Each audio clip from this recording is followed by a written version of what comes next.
Over the past decade plus, in nearly every form of entertainment, whether it's comic books, whether it's movies, TV shows, or whether it's video games, we've seen people infiltrate these industries, and they are not concerned with telling good stories. They're not concerned with making fans happy. Instead, they're more concerned with representation and diversity and identity politics, enforced messaging, and making sure that they put their agenda in everything that comes out. And as we've seen time after time, fans get sick and tired of it. And in the case of Sweet Baby Inc., the video game consulting company whose sole focus is to make sure that diversity and representation takes center stage in any project they get involved in to make sure to up your DEI score, they have been talked about for a couple months by some people who have noticed that, wow, seems the identity politics got shoved in this. I wonder who's involved. Oh, Sweet Baby Inc.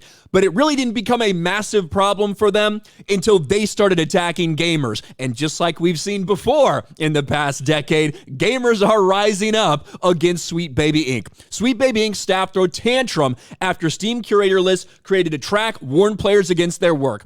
All that happened was that someone decided to have a Steam group just to let people know the different video games that Sweet Baby Inc. is actually involved in. And in the course of a couple days, this went from 6,000 followers to now it's closing in on 200,000 followers, because when you try to censor people, when you try to tell people you're not allowed to criticize us, you're not allowed to simply list the games that we're involved in because we're scared, it's not going to go over well. And it has not gone well for Sweet Baby Inc. And every day we discover something different.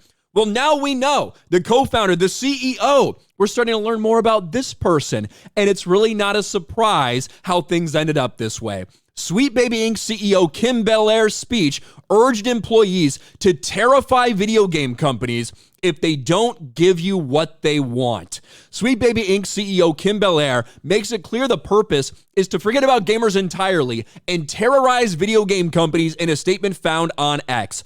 It highlights their entire philosophy in a way which shows they shouldn't be involved in any productions. And I'm going to play a couple clips from this. One is the one that's been going around a lot today, nearly 1 million views, and it was posted yesterday, I believe. The co-founder of Sweet Baby Inc., Kim Belair, proudly explains the method she uses to force bosses at game studios to censor, alter, and diversify game projects she feels are problematic.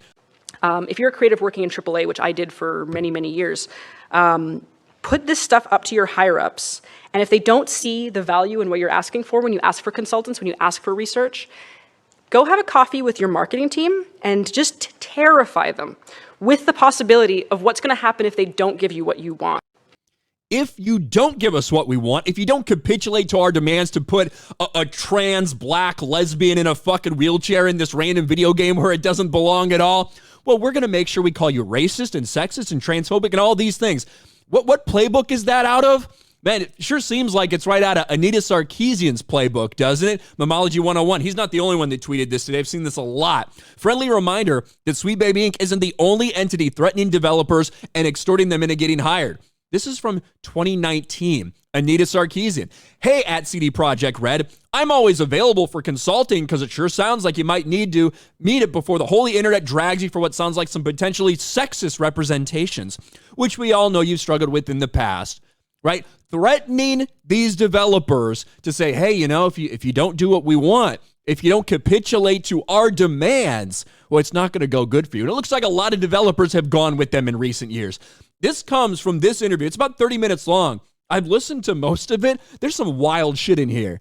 Like about her, how when she was young, she decided to write her own stories, and they were all about people that looked like her and her family, people that represented her. But then when she got into school, she got told that the only approved stories are about straight white men. Just wild fucking bullshit coming from the CEO, the co-founder of Sweet Baby Inc., Kim Belair.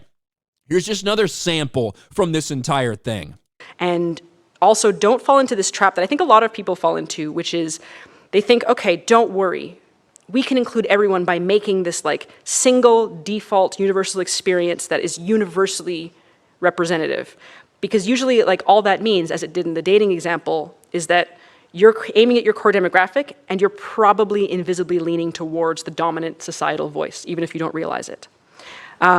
Yet don't try to make things literally for everybody. Make sure to cater to a very, very small segment of the population. Listen to what she says next. And if you're in development and you are part of like that dominant voice, you're like a cis hetero white dude or just adjacent to that, do not wait until the end to call your consultants. Bring them in at the beginning, and instead of asking them, hey, is this very racist thing we did very racist? Or is this deeply offensive thing we did deeply offensive? Are you hurt by it? Ask them what they want to see. Like, ask them what would thrill them, what would bring them joy. And if you have a team lead, put that request to them very, very early. Imagine coming in to Sweet Baby Inc., a company that is full of, they, thems, and people that are only concerned with fucking racial representation bullshit like this. Imagine coming to them and say, hey, what would make you happy that we put in the game? Not our fucking fan base, not the vast majority of people out there. What would make you happy? Doesn't this shit explain why we get so much dog shit right now shoved into all of these games?